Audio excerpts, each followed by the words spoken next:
ప్రస్తుతం మనతో మాట్లాడేందుకు తెలుగుదేశం పార్టీ రాష్ట్ర కార్యదర్శి ఎస్ ఫిరోజ్ గారు ఉన్నారు.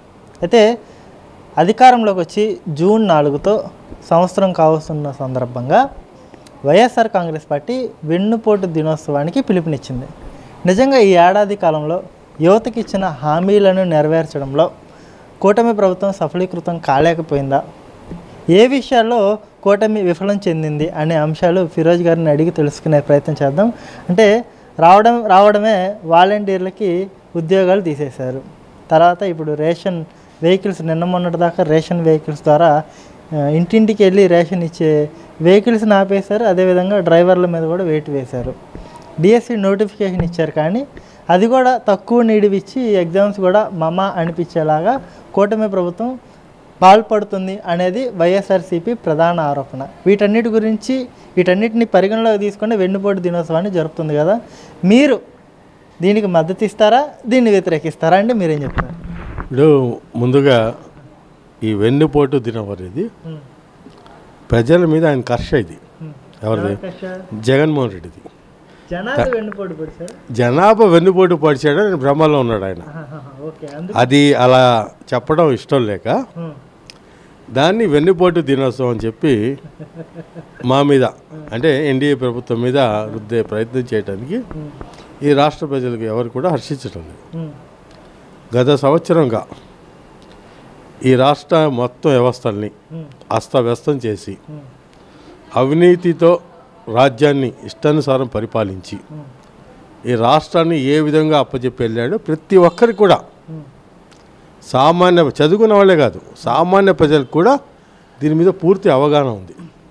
ఈరోజు చంద్రబాబు నాయుడు గారు చేస్తున్న ప్రయత్నాన్ని ప్రజలు గుర్తిస్తున్నారు. ఈయన 100 మాటలు చెప్పాడు. రెండోది ఇంటింటికి రేషన్ బియ్యం అనే పదాన్ని మీరు తీసేయండి. ఇంటింటికి రేషన్ 4 కుడాల దగ్గర రేషన్ సప్లై జరిగేది. 4 కుడాలీలు రోడ్ల మధ్యనే కదా, ఇంటింటికి ఎక్కడ ఇచ్చారు? ఇచ్చారు. దానివల్ల ఎంత మాఫియా జరిగిందో దోరగారెడ్డి ఏ విధంగా కాకినాడ వరకు ఏదో జరిగిందో ఇవన్నీ కూడా బియ్యం మీద ఎంత పెద్ద స్కామ్ ఉందో, అంటే తాత్కాలికంగా ఇది బయటికి రాకపోయినా ఒక మొత్తం శాస్త్రీయ పద్ధతుల్లో ఎంక్వైరీ జరుగుతుంది. వీళ్ళందరూ కూడా ఎవ్వరు కూడా భ్రమల్లో ఉండవలసిన అవసరం లేదు. బియ్యాన్ని, పేదల బియ్యాన్ని అడ్డు పెట్టుకొని ఈ వైసీపీ పేటీఎం ఏ విధంగా లూటీ చేశారో రాబోయే రోజుల్లో చాలా క్లియర్గా ప్రజలు చూపెడతాం డెఫినెట్గా. రెండోది మెగా డిఎస్సి తూతు మంత్రానికి ఎలా నడిపిస్తారండి? 8 లక్షల మంది నిరుద్యోగులు ఎప్పటి నుంచి ఎదురు చూస్తున్నారు దీన్ని. రెండోది మీకు తెలుసు, ఈ రాష్ట్రంలో ఉన్న ఉద్యోగుల్ని, అది ఉర్దూ మీడియం అయినా సరే ఇతర సబ్జెక్టుల వాళ్ళనైనా వెళ్ళి మీరు అడగండి.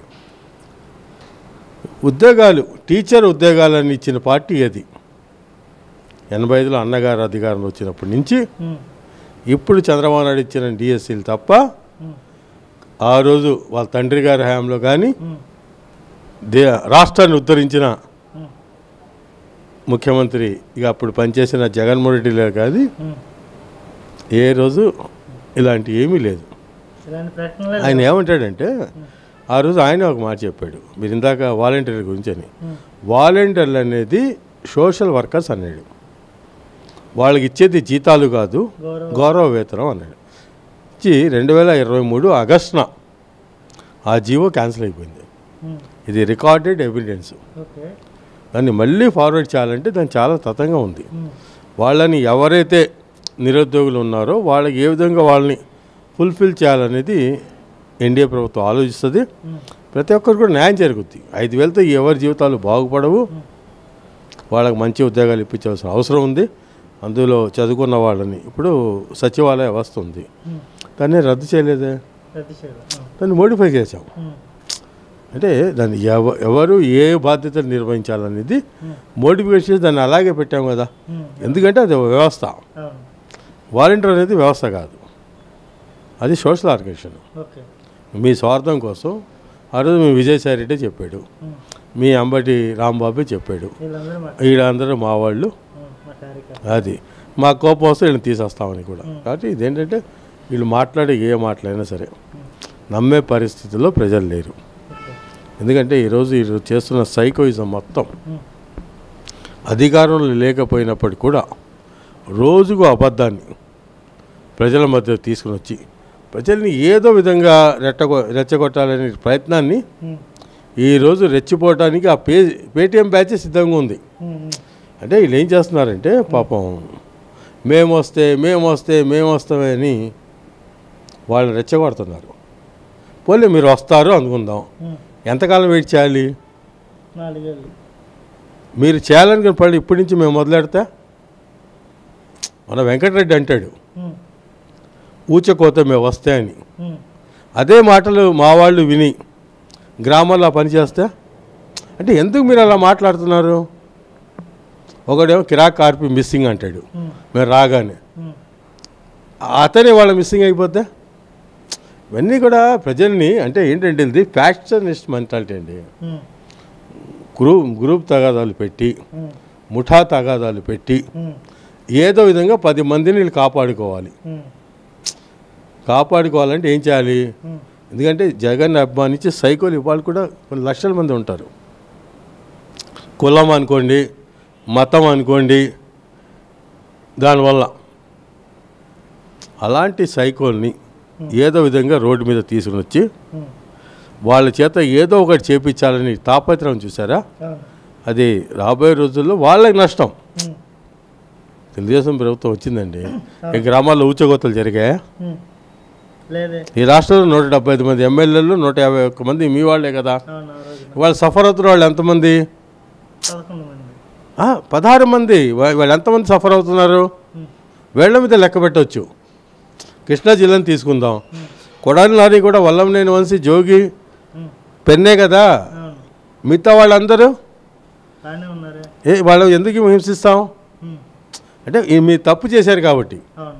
రెండోది పెన్ని నానికైతే ఆ రోజు తెలుగుదేశం ప్రభుత్వం జాక్పాట్ అవకాశం కల్పించింది. నేనైతే ఈ రోజు కూడా బాధపడతా ఉంటాను. చేతార దొరికిన వ్యక్తిని ఒక వాళ్ళ భార్యను అడ్డు పెట్టుకొని బయటపడ్డాడు. అది మా మంచితనం. అదే చేతగానితనం అని వాళ్ళు రోజు రెచ్చిపోతున్నాడు. ఏం మాట్లాడుతున్నాడో కూడా అర్థం కాని పరిస్థితుల్లో ఈరోజు పేర్ని నాని మాట్లాడుతున్నాడు. అంటే వీళ్ళందరికీ ఏంటంటే నేను చెప్పేది, ఈ పెద్దిరెడ్డో, ఏ ద్వారంపూడి చంద్రశేఖర్ రెడ్డో, ఏ రోజారెడ్డో, బియ్యం మధుసూదన్ రెడ్డో, తోపూర్తో ఎంతమంది, కాకాని గోవర్ధన్ రెడ్డి, ఒక అంజద్ బాషా లాంటి చేతగానివాడు, వీళ్ళ మీద ఎందుకు టార్గెట్? తప్పులు చేశారు కాబట్టి. మిగతా వాళ్ళని ఎందుకు వదిలేశారు అంటే టార్గెట్ చేసి వాళ్ళని శిక్షించాలని మా ప్రభుత్వం అనుకోవటం లేదు. చంద్రబాబు నాయుడు గారిది మంచి ప్రభుత్వం. ఫైనల్గా వెన్నుపోటు దినోత్సవంకి అంటే ప్రజలు మోసం చేశారు కాబట్టి ప్రజలను దృష్టిలో ఉంచుకొని వాళ్ళు ఈ ప్రోగ్రామ్ని తలపెట్టారనేది మీ భావన? ప్రజలు ఆయన్ని మోసం చేశారని ప్రజల మీద వెన్నుపోటు దినమని పెట్టాడు ఈయన. ఎన్డీఏ ప్రభుత్వం మీద కాదు. ఎందుకంటే 3,000 పెంచాను, 4,000 తీసుకుని అవ్వని అడుగుదాం. ఓ సంవత్సరం 1,000 రూపాయలు పెంచడానికి 5 సంవత్సరాలు ఎలా డేకిచ్చాడో మన లైవింగ్ ఎగ్జాంపుల్. సిలిండర్లు ఇస్తున్నాడు కదా, దీపం పథకంలో వచ్చిన తర్వాత అన్న క్యాంటీన్లు నడుస్తున్నాయా? అలాగే మహిళలకి ఏదైతే వాగ్దానం చేశారో అందులో 2 వాగ్దానాలు, తల్లి దీవెన, అది ఈ అకాడమిక్ ఇయర్ నుంచి మొదలు పిల్లలకి ఇది చేసేటప్పుడు. మళ్ళీ ఆగస్ట్ 15 నుంచి బస్సు, ఉచిత బస్ సర్వీసు, రైతులకు రైతు భరోసా. అంటే ఇవన్నిటి కూడా తొందరపడిపోయి మనమే ముందు ఏదైనా చేసేసి ఆయన చెప్తాడు ఎక్కడో ఏదో జరిగితే నేను చెప్పాను కాబట్టి డబ్బులు ఇచ్చాను అంటాడు. అంటే వెళ్ళిపోయి ఆయన ఏదో హంగామా చేసి అంటే శవం కనపడితే కానీ బెంగళూరు నుంచి రాడు కదా, ఆ శవం కనపడి కానీ వాలిపోయి నేను ఎక్కడ వచ్చేస్తాను అని చెప్పి ఇదంతా ఏంటంటే ఈ ప్రభుత్వంలో జరిగిన నష్టం, ఈ రాష్ట్రానికి జరిగిన ద్రోహం. అంటే కూటమి ఇస్తానన్న హామీలు సంవత్సర కాలంలో నెరవేర్చలేకపోవడంలో విఫలమైందనేది ఒక అంశం అయితే, నిరుద్యోగ భృతి ఇస్తానన్నాం, జాబ్ క్యాలెండర్ విడుదల చేస్తానన్నాం. ఈ విషయాల్లో కూడా నిరుద్యోగుల్ని మోసం చేసేది అనేది ఇంకొక వర్షం. ఇప్పుడు జాబ్ క్యాలెండర్ అనేది ఈరోజు మీరు చూడండి, ఈ రాష్ట్రంలో ఎన్ని పరిశ్రమలు వస్తున్నాయి, ఏ పరిశ్రమకి ఎంతమంది వస్తున్నారు అనేది డైలీ ఇస్తున్నారు. దాదాపు 5 లక్షల పైన ఇప్పుడు వచ్చిన కంపెనీల ద్వారా నిరుద్యోగులకి ఉద్యోగ అవకాశాలు. ఏ నిరుద్యోగులైతే ఉద్యోగాలు రావో వాళ్ళకి మళ్ళీ రాబోయే రోజుల్లో ఇస్తాం, నిరుద్యోగ వృత్తి ఇస్తాం. కానీ ఆ రోజు 99% ఉండకపోవచ్చు. వాళ్ళని ఉద్యోగాలు ఇచ్చి వాళ్ళని ఆదుకుంటాం. వాళ్ళని ఏ విధంగా అయితే మహిళలకి చెప్పిన వాగ్దానాలన్నీ, చెప్పని వాగ్దానాలు కూడా చాలా. ఇప్పుడు నాయి బ్రాహ్మణ్స్ ఉన్నారు, వాళ్ళని గుడిలో పనిచేస్తూ ఉంటే వాళ్ళ జీతాలు ఎంత పెంచారో తెలుసు. చేనేత కార్మికులకి ఉచిత కరెంట్ ఇచ్చి వాళ్ళకి ఎన్ని నెలకు వాళ్ళకి ఇచ్చే పింఛన్లు ఎంత పెంచామో వాళ్ళకి తెలుసు. అంతే ప్రతిదీ కూడా. అలాగే ఏదైతే మామూలుగా అనుకూలమైన వాతావరణంలో చేపల వేటకి వెళ్ళే వాళ్ళ గురించి కానివ్వండి, అంటే ఒక్కటి కాదు, ఇలా చెప్పుకుంటూ పోతే చెప్పినవి కాకుండా చెప్పనివి కూడా అన్నీ కూడా చేసి వెళ్తూ ఉంటారు. మేము ఇచ్చిన ప్రతి వాగ్దానాన్ని తీరుస్తాం, ఇవ్వని వాగ్దానాన్ని కూడా తీరుస్తాం. ఈరోజు ఇండస్ట్రీస్, నిన్న మీరు కడప స్టీల్ ప్లాంట్ చూశారు, 12 తారీఖు నాడు శంకుస్థాపన, రేపు 12. హజ్ హౌస్కి వెళ్ళాం మేము, మహానాడు కడపలో. ఒక నీచుడు అంజద్ బాషా. హజ్ హౌస్ పరిస్థితి చూస్తే ఉన్నాయిగా, ఫోటో ఏంటి, వీడియో కూడా ఇస్తాను మీకు, చూపించండి. అవి చూస్తే మీరు అసలు మనిషి పుట్టుకేనా అనిపిస్తుంది, ఒక సాయిబు పుట్టుకే పుట్టాడా అనిపిస్తుంది.